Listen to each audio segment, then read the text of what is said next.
Welcome to an updated version of just all the properties and everything. Before it was just editor exclusive stuffs, but now we're talking about every single property in the game. I've classified them into categories, as you can see here. These ones are the oddballs that I didn't know what to classify them as. Why are you not in the right spot? So, should we get started? Okay, first you have your cosmetics. They don't really do anything to, amplify the game. They don't do anything special other than be a cosmetic purpose. These can be used with feeling, which we'll talk about later.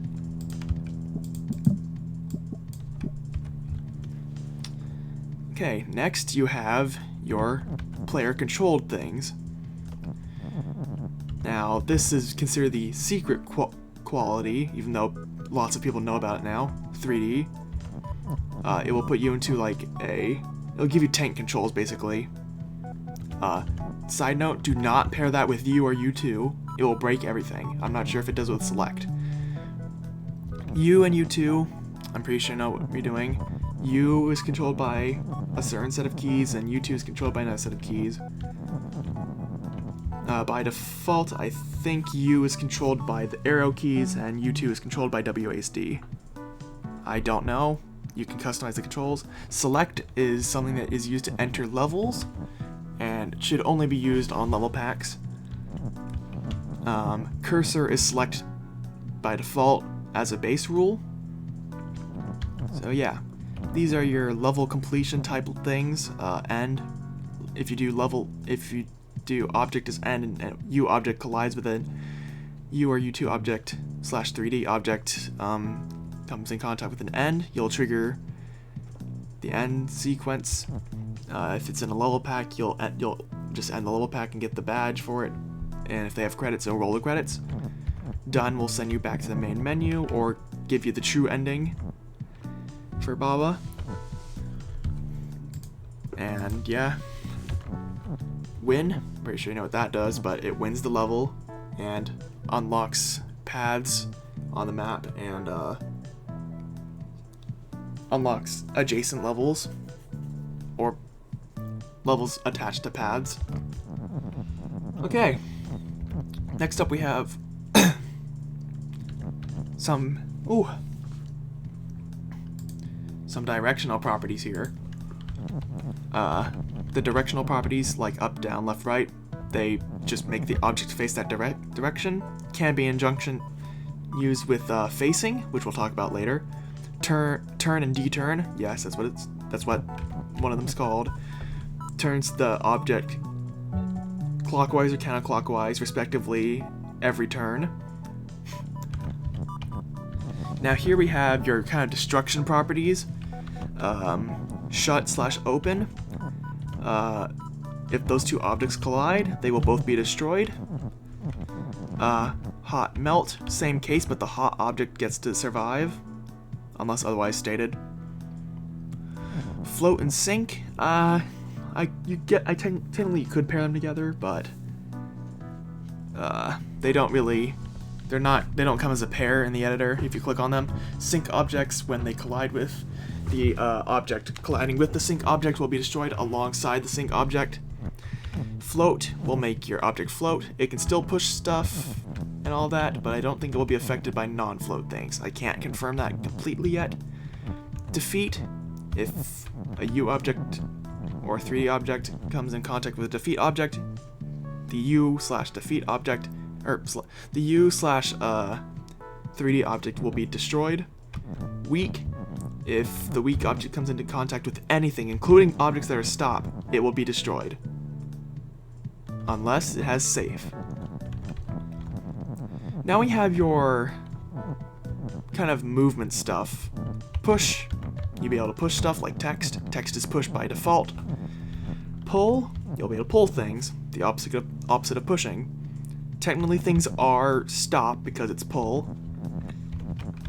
Chill, well, let's explain move first. Move will move in the direction, so say if cursor was move and they were facing left, they move left. Once they hit this wall, they turn around and go that way. If you were to idle by just holding space by default, you advance one tile. Chill is like move, but instead of, going into a defined direction, it's just completely random. It's probably the most hated property in the game, to be honest. Don't use it. I wouldn't recommend using it. Reverse. This used to be jank. It just used to be like move, but in the opposite direction. Well, like reversed move. But now it reverses things like if say, let's go fall, the object fall. Okay, in order to explain reverse better, I'll have to explain like fall and nudge. So, fall makes the object immediately like go to the, so if cursor was fall upwards, it would fall all the way up here instantly, ignoring the objects between this space and this space. Like these 4 spaces are ignored. Unless, well, there's a special case that it does do that. And I could be demonstrating these to make these better. But yeah. Anyways, nudge up. Instead of falling immediately, it does 1 tile. Kind of like move, but it doesn't turn around. And unlike fall, it will continue to push things. Locked. So if whatever object or whatever direction the locked is doing, that object will not be able to move in that direction whatsoever. It can look up that way, but it can't move per se, which brings us on to still. Still and sleep, they kind of serve the same purpose. They stop your object from like moving. The only thing with still is you'll be able to look around with direction. Sleep, you're just completely stuck. Tele, you need at least 2 tele objects for it to work, and it will teleport you between the 2. If there are more than 2, it will just choose at random. This can be used for text stacking, which I guess we'll explain. Shift, also used for text stacking. Shift is, well, I actually do need to demonstrate this. So, so we have bed is shift, and when we go on, it shifts us forward. You can't go back because it's constantly moving. Swap can also be used with pull for text stacking, but it's kind of hard to wrap your head around correctly. But as explained, it will do that. It just swaps your position. Auto. If you were to form level as auto, you'd be idling every turn. So essentially, the game just plays by itself. If we do bed as auto, it will move forward. It will move like nudge, in the sense that it will stop. It's like move, but it will stop once it hits a stop spot. And back. It's technically not considered a movement by the game. And I can't really explain why, but yeah.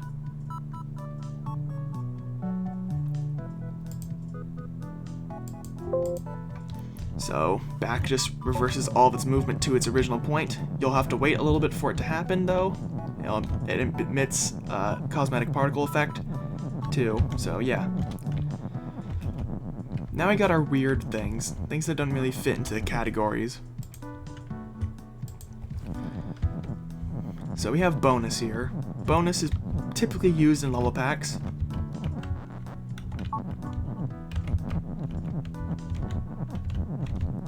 And when a U object collides with it, you get it as a bonus. It doesn't show here because I'm not playing a level pack, but yeah. Phantom will ignore stop objects, which includes push, pull, and a lot more other things. Phantom can also be used to escape the level, but you're immediately destroyed. There used to be a thing where you could just live by having yourself and cause an infinite loop by falling infinitely. Revert, it brings it to its original state in the level. This does not work with has, so don't try to be tricky here. Safe, you will be protected from all destruction properties except transformations. Broken.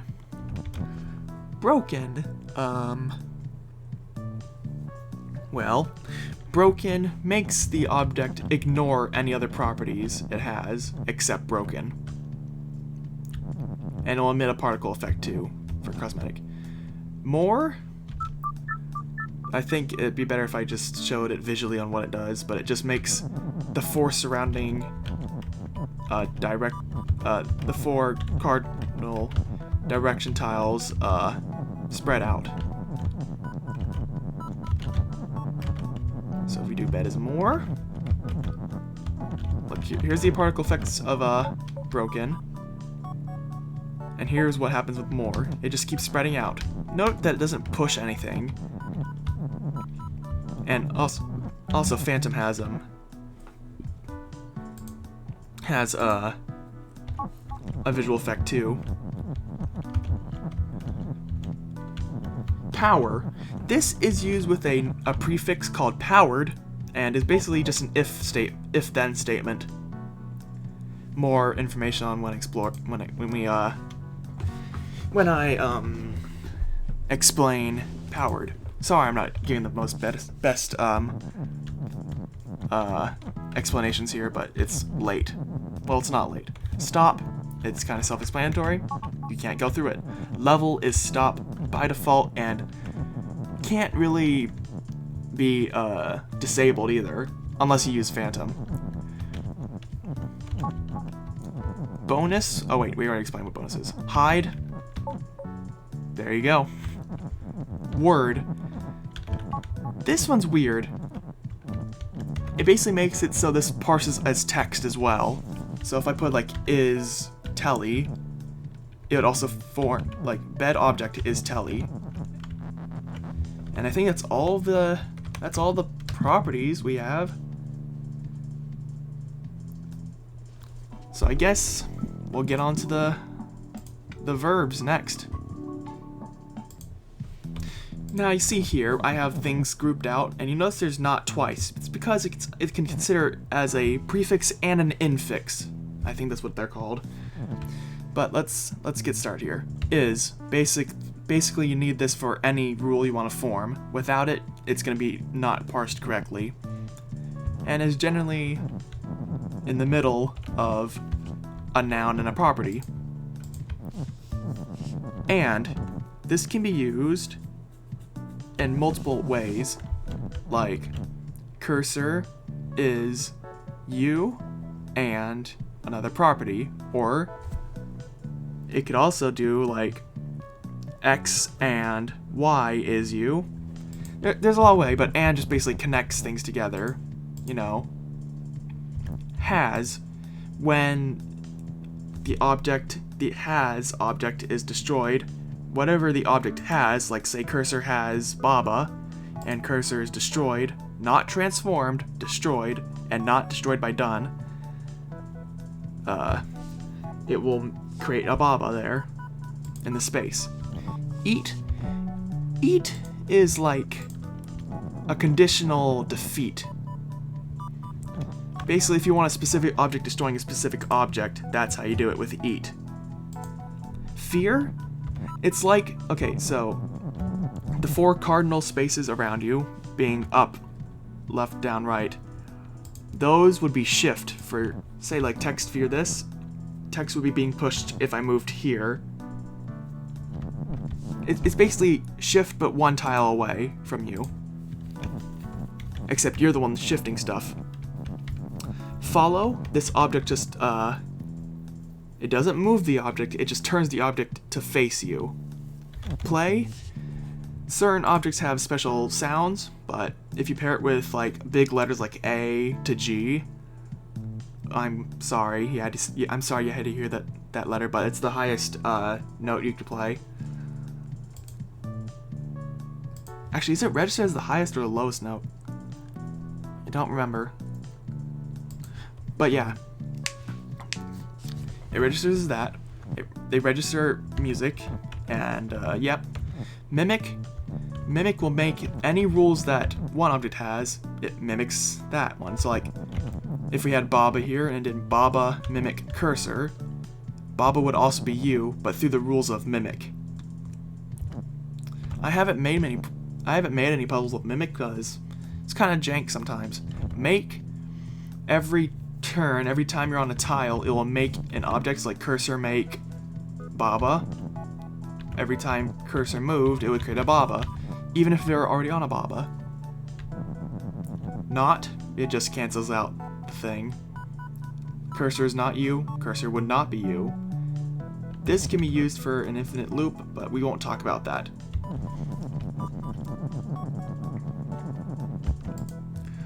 Now we're getting to the cool stuff.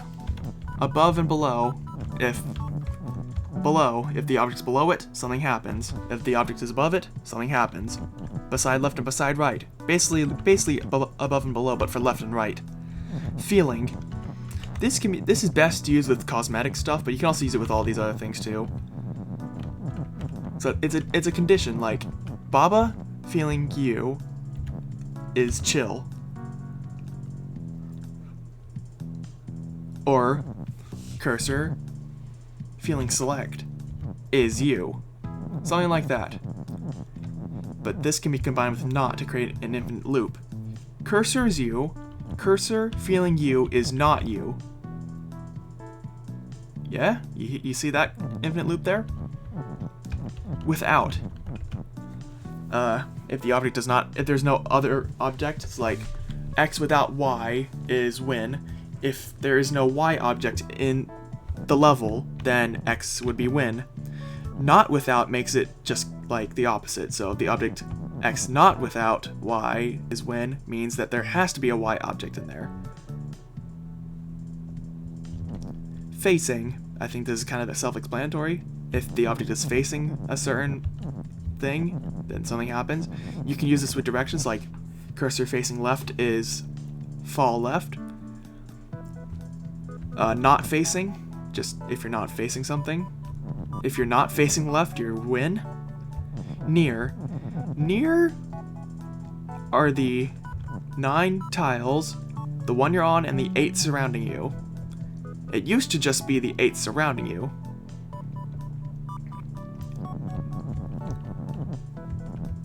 You can use facing and near to create just these 4 tiles, and I guess this 5th one.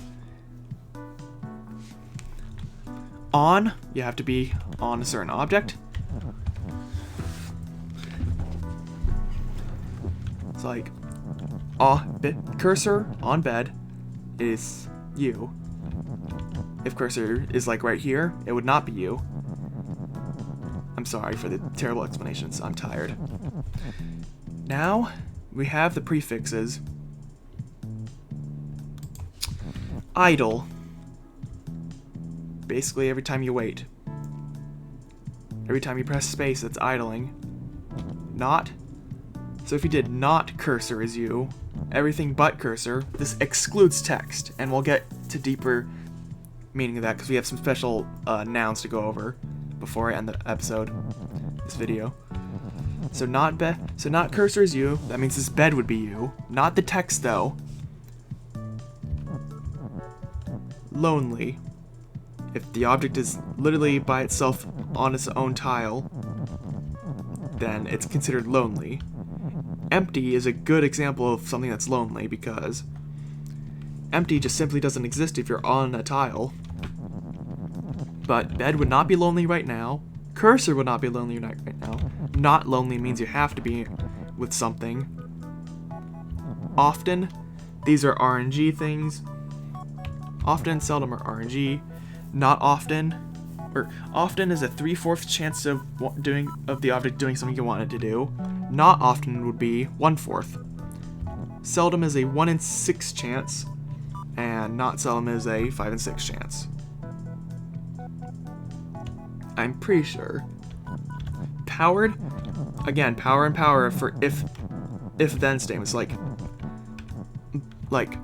Baba feeling you is power. Powered Kiki is win. So if Baba is you, basically, then Kiki is win. And that's all the verbs / prefixes. Now let's go over some special nouns. And we're back here. So, notice I only have 5, and it's because Well, there's not that many special nouns. Level, basically the thing you're playing in. If you do level is X, it transforms that level into the object. Assuming the map's like object palette has an object. Keep that in mind when you're creating a map. If level is formed, then level cannot be transformed. Level is excluded from everything. It's its own special noun. So it wouldn't count in not X. It also wouldn't be included in not text. And text here, you know, it's pushed by default. If text is anything except itself, then you're probably not going to be able to complete the level. All. That accounts for every object. This bed and this cursor. Not the text. Text is considered not all. Group. I included group because it is a special noun, as in you won't transform it into an object. Rather, you're going to be, well, a set of objects. So like, not all is group would be, all this text would be one big group. And if I did group is you, all this text would be moving. But if we did like bed and cursor is group, group is you, both the bed and cursor would be considered you. Again, those statements could be canceled with not statements though. And of course we have cursor, because it's just select by default. It doesn't have to be your select object for levels, anything can be select. You just gotta form X is select. And I should mention that select objects cannot come off levels unless there is a path or something. Or if they're you. And I think that explains everything. There are group 2 and group 3, but that's just extra groups. So yeah. That is everything. Let me check the properties to make sure I got empty. You know, just the tiles that are empty. There's all the rest of the color properties. And of course the letters. They're just used for like, these A through G are just for music. The numbers and sharp and flat also used for music. Though these numbers are kind of jank. But what you should really be using those numbers and letters for are for changing sprites. I did not want to choose that, but okay. 07 now. It does not come with a separate text sprite, so, because it is text. So that's gonna do it, guys. I hope you enjoy this, hopefully more this better guide. I don't know what I was trying to say there. But I'm gonna get going now. Thank you for watching. I'm gonna split these up into chapters, so you don't have to worry about trying to find a specific spot. And I'll see y'all in the next one. Bye.